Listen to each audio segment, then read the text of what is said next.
Bonjour chers frères et sœurs, bienvenue dans Shama au quotidien. Aujourd'hui, nous lisons le passage de l'Évangile selon Marc, chapitre 13, versets 1 à 37, sous le thème « Jésus annonce l'avenir du temple et nous avertit ». Depuis le chapitre 11, verset 15, le Seigneur Jésus a longuement enseigné dans le temple. Puis le passage d'aujourd'hui commence en racontant que Jésus et ses disciples quittent le temple. C'est en fait la dernière fois qu'il le quitte, car jusqu'à sa crucifixion, le Seigneur n'y retournera plus. En se retournant pour regarder la splendeur du temple, les disciples disent « Maître, regarde quelle pierre et quelle construction !» Marc chapitre 13, verset 1. Pourquoi les disciples disent-ils cela ? Parce qu'environ 20 ans avant la venue du Seigneur, Hérode le Grand, afin de plaire aux Juifs, avait entrepris la reconstruction du temple. Les pierres utilisées étaient d'énormes pierres blanches, longues de plus de 10 mètres, hautes de 4 mètres, larges de 6 mètres et pesant environ 100 tonnes. C'était véritablement un édifice extrêmement majestueux. Mais la réponse du Seigneur fut « Il ne restera pas ici pierre sur pierre qui ne soit renversée ». Pour les disciples de l'époque, cela paraissait totalement inconcevable. Pourtant, cet événement s'est produit en l'an 70 après Jésus-Christ, lorsque l'empereur romain Vespasien détruisit complètement le temple, accomplissant ainsi cette prophétie. Ensuite, le Seigneur conduisit ses disciples sur le mont des Oliviers, en face de Jérusalem, et s'assit en regardant le temple. Les disciples lui demandèrent « Quand ces choses arriveront-elles ?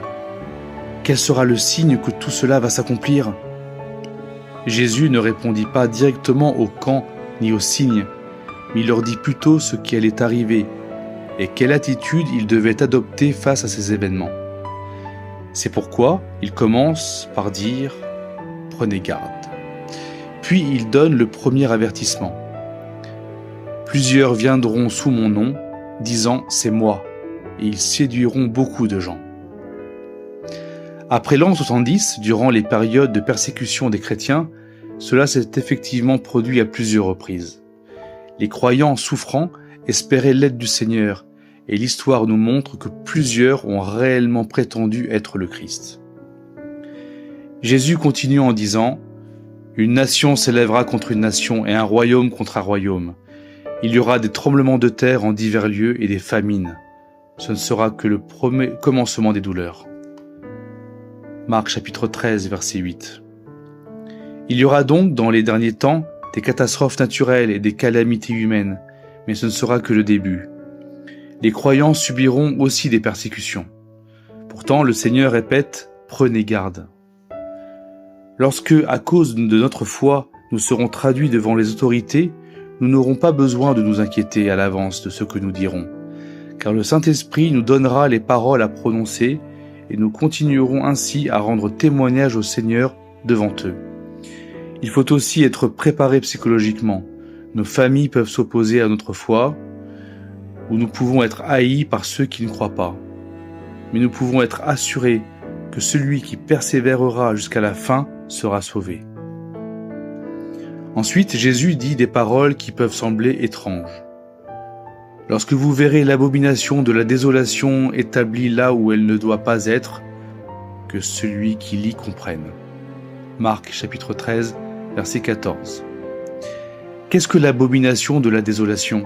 Et que signifie que celui qui lit comprenne ?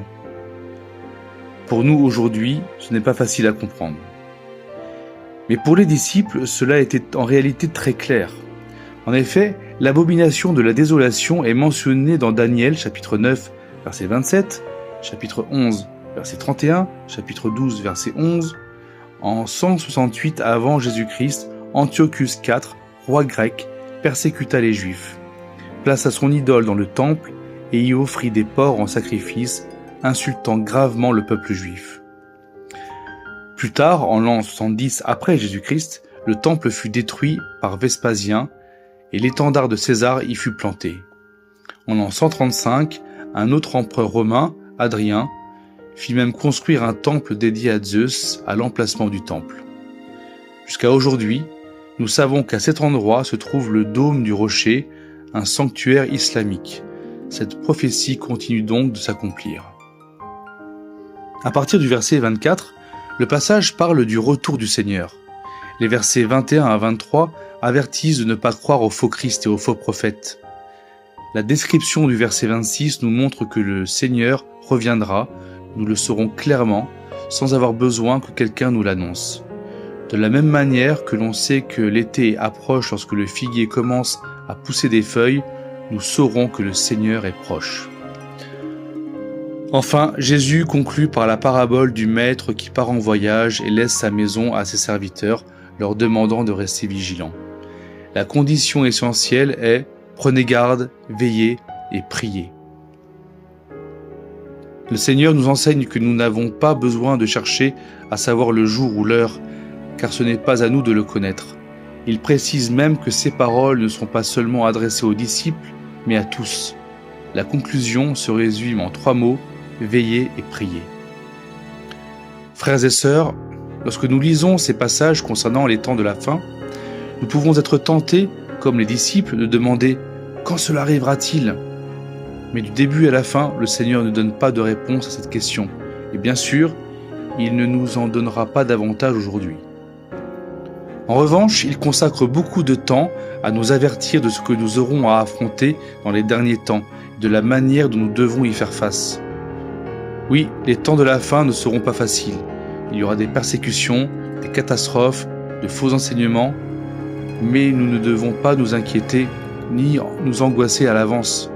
Bien que ces choses doivent arriver, nous pouvons les affronter avec persévérance, accomplir fidèlement notre devoir, remplir la grande mission et rendre témoignage au Seigneur. Nous sommes tous des intendants du Seigneur et ce qui est exigé de nous, c'est la fidélité. Le Seigneur a dit « Je vous ai tout annoncé d'avance ». Nous savons donc que nous devons persévérer, témoigner fidèlement, prendre garde et veiller, et affronter toutes les situations avec la vérité. Aujourd'hui encore, nous faisons face à des conflits politiques entre nations, à des crises énergétiques et environnementales.